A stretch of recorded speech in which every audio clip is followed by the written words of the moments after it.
ఆహారమే ఔషధం, ఆరోగ్యమే మహాభాగ్యం. కానీ మంచి ఆహారాన్ని పండించేదెవరు?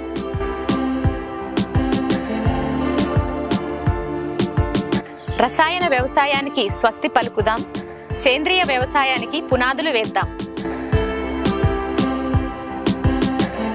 సేంద్రియ వ్యవసాయ పద్ధతులు తెలుసుకోవాలనుకుంటున్నారా? రసాయన వ్యవసాయానికి ధీటుగా దిగుబడులు సాధించాలనుకుంటున్నారా? మీకోసం నా యొక్క సేంద్రియ వ్యవసాయ అనుభవాలన్నిటినీ మీ ముందుకు తీసుకొస్తున్నాను. Welcome to Sunandanam natural farms. Hi, hello అండి, అందరికీ నమస్కారం. నేను మీ సునంద. అయితే మనం ఇప్పుడు ఈ ప్లాట్ లో ఉన్నాం కదా. ఇది ఏంటి అంటే ఇంతకు ముందు మనం దీన్ని ఆకాశ్ చౌరస్యా మోడల్లో ఇది చేసుకోవడం జరిగిందండి. అయితే ఈ యొక్క ఆకాశ్ చౌరస్యా మోడల్లో మీరు అందరూ ఇంతకు ముందు కూడా వీడియోలు అన్ని చూసి ఉంటారు.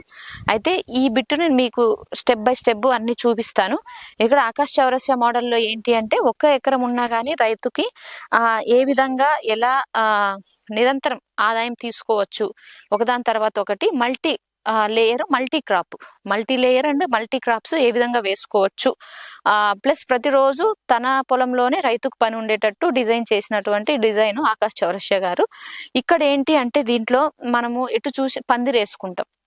పందిరేసుకొని తర్వాత బెడ్కు ఇప్పుడు ప్రతి లైన్కు సాలుకు మధ్యలో సేమ్ డిస్టెన్స్ ఉంటుంది. అంటే ఒక కర్రలతో కానీ స్టేకింగ్ మీరు ఇలా చేసుకోవచ్చు, వెదురు కర్రలతో కానీ చేసుకోవచ్చు, లేదా ఐరన్ పైప్స్ తో కూడా చేసుకోవచ్చు. ఖర్చు తగ్గించుకోవాలి అంటే ఇలా చేసుకోవచ్చు.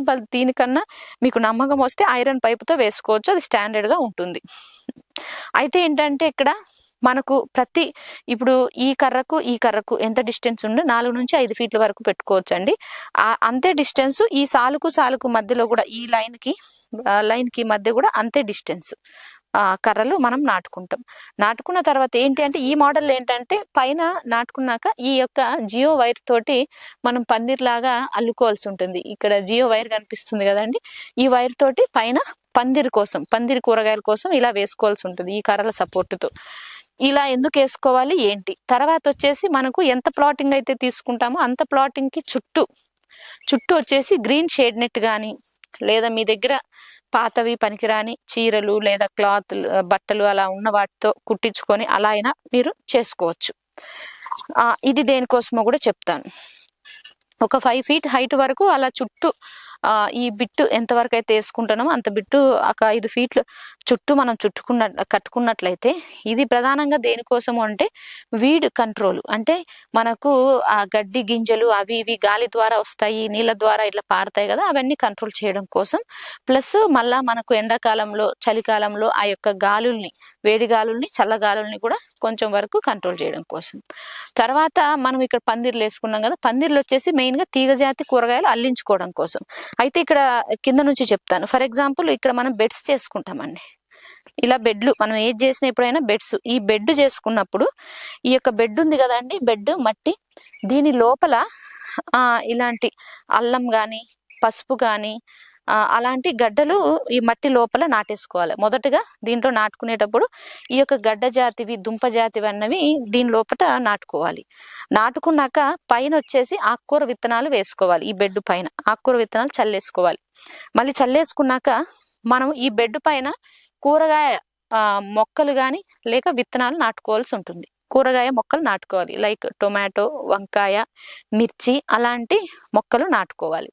తర్వాత ఇక్కడ మనకు ఎక్కడైతే ఈ కర్రలు ఉన్నాయి కదా, మనము ఈ పందిరి వేసుకోవడం కోసం ఈ స్ట్రక్చర్ కి కర్రలు కానీ లేక మీరు మీ యొక్క ఉన్న దాంతో ఐరన్ ఫోల్స్ కానీ ఏవైనా ఉంటాయి కదా, వాటి కోసం నాటినటువంటి వీటి దగ్గర మనం దీనికి 2 సైడ్ల లేక 4 సైడ్లు మనం ఆ యొక్క తీగజాతి కూరగాయ విత్తనాలు నాటుకోవాల్సి ఉంటుంది. తీగజాతి విత్తనాల కూరగాయలు.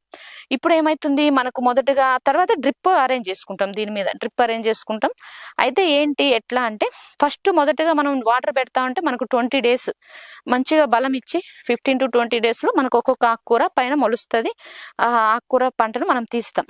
అయితే ఇక్కడ ఇంకోటి ఏంటిది అంటే గడ్డికి బదులుగా మనం మామూలుగా ఇక్కడ మల్చింగ్ అన్నది ఏమి వేయట్లేదండి. మల్చింగ్ ఏమి వేయం కాబట్టి ఈ బెడ్ మీద మనకు గడ్డిని నివారించుకోవాలి. గడ్డిని ఎలా నివారించుకోవచ్చు అంటే ఆకుకూరలు హై డెన్సిటీలో చల్లేస్తాం ఆకుకూరలు.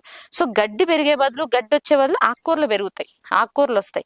ఆ ఆకుకూరలు విత్తనాల నుంచి ఆకుకూర మొక్కలు వస్తాయి.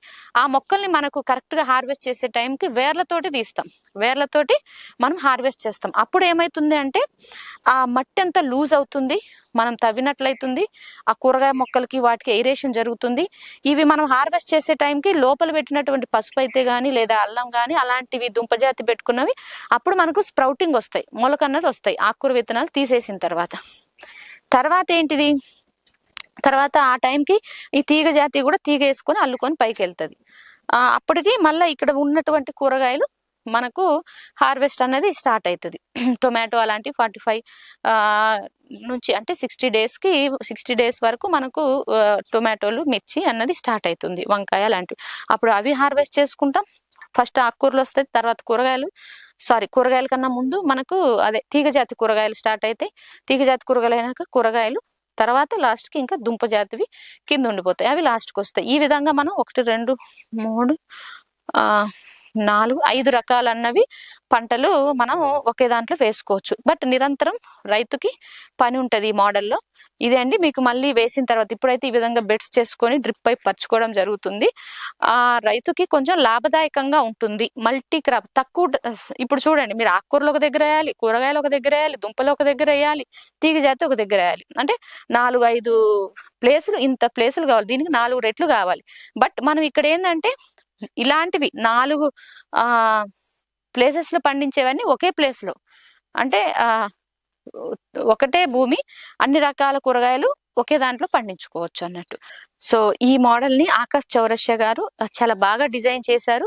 మీ ఇంటి వరకు మీ పెరటి స్థలం ఉంటే ఈ విధంగా డిజైన్ చేసుకొని మీరు పండించుకున్నట్లయితే చాలా బాగా మీకు సంవత్సరం పొడవునా అన్ని రకాల ఆకుకూరలు, కూరగాయలు అన్ని కూడా నిరంతరంగా వస్తాయండి.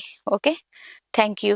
మళ్ళీ మీకు నెక్స్ట్ స్టెప్స్ కూడా స్టెప్ బై స్టెప్ అన్ని కూడా ఇందులో ప్రోగ్రెస్ చూపించడం జరుగుతుంది.